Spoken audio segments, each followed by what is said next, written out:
좋은 아침입니다. 오늘 함께 볼 말씀 창세기 3장 15절의 말씀입니다. 읽겠습니다.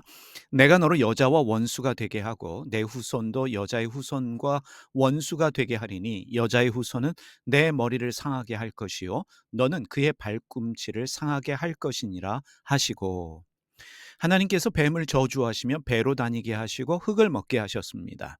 그리고 여자와 원수가 되게 하시고 뱀의 후손과 여자의 후손도 원수가 되게 하셨습니다. 거기서 끝나지 않습니다.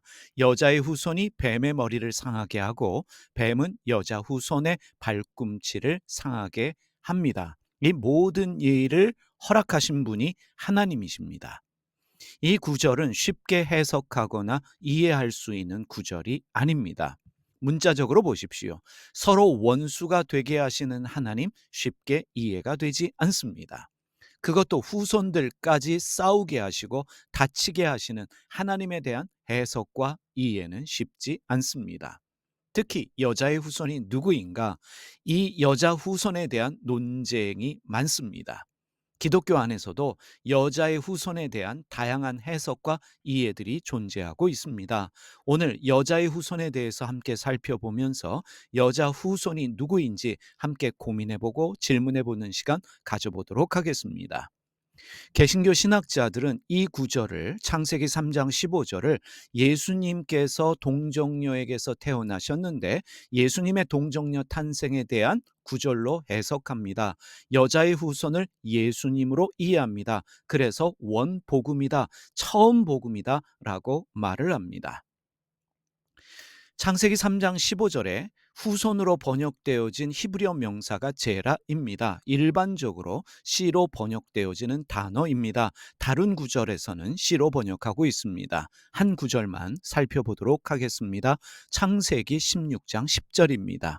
여호와의 사자가 또 그에게 이르되 내가 내 씨로 크게 번성하여 그 수가 많아 셀 수 없게 하리라. 창세기 3장 15절에서 말하고 있는 여자의 후손이란 여자의 씨로 낳은 아이를 말합니다.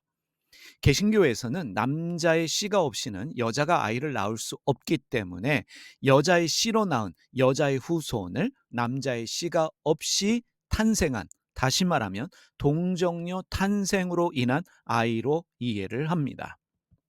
마태복음 1장의 족보를 보면 예수님의 조상들을 남자에게서 태어났다 강조하고 있습니다. 그러면서 예수님에 대하여 말하기를 마리아에게서 태어나셨다 기록하고 있습니다. 마태복음 1장 16절입니다. 야곱은 마리아의 남편 요셉을 낳았으니 요셉은 야곱에게서, 아버지에게서 태어났다, 남자의 씨로 태어났다 강조하고 있는데 예수님은 어떻게 말합니까?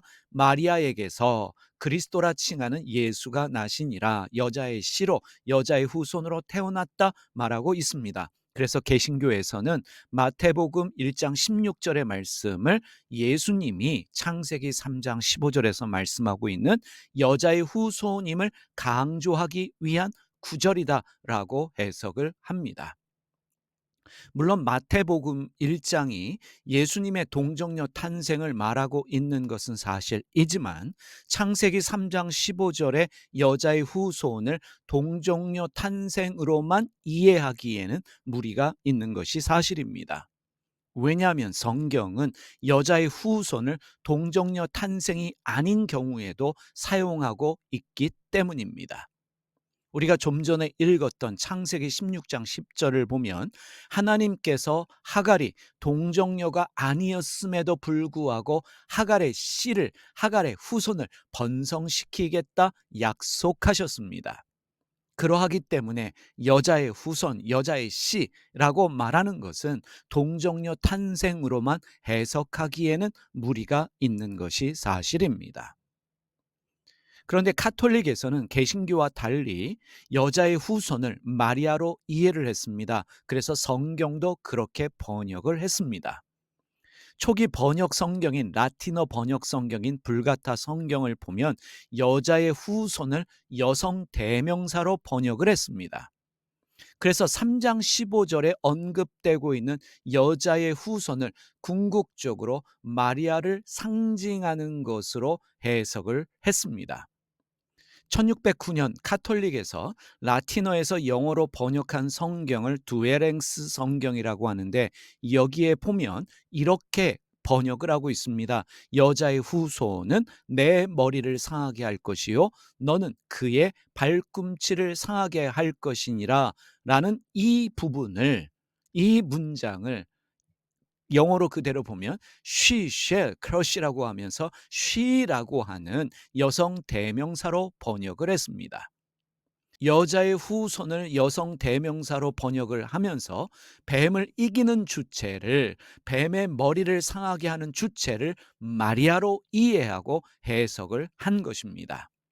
지금도 여러분들이 성당에 가보면 마리아가 그려진 성화나 또 마리아 상들을 보면 뱀을 밟고 있는 마리아가 그려져 있는 것을 종종 볼 수 있습니다. 왜냐하면 창세기 3장 15절에 여자의 후손을 여성 대명사 she로 번역하면서 여자의 후손을 마리아로 이해했기 때문입니다. 현대 카톨릭 성경은 창세기 3장 15절에 여자의 후손을 더 이상 여성 대명사로 번역하지 않습니다. 1970년에 번역되어진 카톨릭 성경, 영어 번역 성경인 뉴 아메리칸 성경을 보면 여자의 후손을 그들로 번역을 하고 있습니다. 데이로 번역하고 있습니다. 그리고 밑에 각 주에 보면 자손은 여자의 모든 후손을 가리키는 집합 명사이다 설명하고 있습니다. 그러나 여전히 여자의 후손을 마리아로 이해하고 믿고 있는 분들이 많습니다. 가톨릭 신학자들은 여자가 마리아인 것을 확인시켜 주시기 위해서 예수님께서 마리아에게 여자라는 호칭을 사용하셨다 주장하기도 합니다. 요한복음 2장 4절 볼까요? 예수께서 이르시되 여자여 나와 무슨 상관이 있나이까? 내 때가 아직 이르지 아니하였나이다. 가나의 혼인잔치 때 예수님께서 어머니 마리아에게 여자여 쓰신 이유가 바로 창세기 3장 15절의 여자가 마리아이기 때문이다. 가톨릭 신학자들의 설명입니다. 요한복음 19장 26절에도 예수님께서 십자가에 달리셨을 때 이렇게 말씀하셨죠. 예수께서 자기의 어머니와 사랑하시는 제자가 곁에 서 있는 것을 보시고 자기 어머니께 말씀하시되 여자여 보소서 아들이니이다 하시고, 마틴 루터는 여자의 후손을 교회 안에 있는 하나님의 말씀으로 해석합니다. 유대교에서는 여자의 후손은 인류 전체를 집합적으로 가리키는 말이다 라고 이해하고 해석합니다. 그런데 오늘 우리가 이렇게 한 구절에 대한 다른 이해들을, 해석들을 공부하는 이유가 있습니다. 우리는 같은 하나님을 믿고 있으면서 같은 성경을 읽으면서도 성경 해석을 다르게 하고 있습니다. 성경 해석이 다르기 때문에 여러 종파의 기독교가 생겨나고 기독교 안에서도 여러 교파가 생겨납니다. 하나님에 대한 이해도 다르고 신앙에 대한 이해도 다릅니다. 누가 옳다, 틀리다 말할 수 없습니다. 이단과 사이비가 아니라면 서로의 성경 해석을 존중하면서 서로에게 배우려는 마음이 있어야 합니다. 그럴 때 하나님에 대한 믿음, 하나님에 대한 이해도 풍성해지는 것입니다.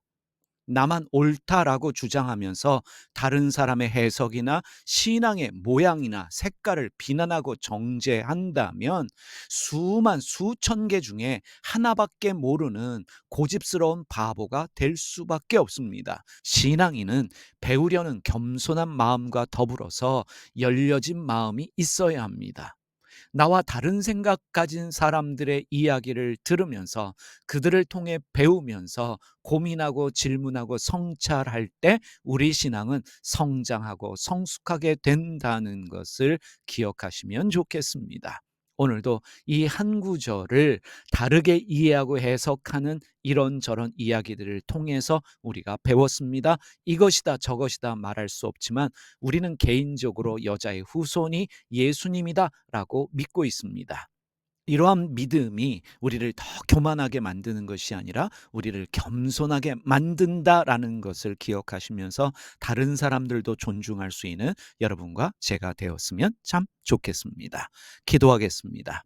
하나님 아버지, 우리에게 주신 성경의 말씀 쉽게 이해하거나 해석될 수 없다는 것을 저희가 깨닫습니다. 하나님, 내가 알고 있는 것, 내가 배운 것이 전부이다 고집하지 않게 하여 주시고 열려진 마음으로 다른 사람에게서도 배우게 하여 주시며 그들의 신앙과 그들의 신앙의 모양 색깔을 존중하게 하시고 그러므로 말미암아 우리 안에 생겨지는 신앙의 성숙함과 깊이가 있게 하여 주시옵소서. 오늘도 하나님을 배워가는 날 되기를 소원합니다. 예수님의 이름으로 기도드렸습니다. 아멘.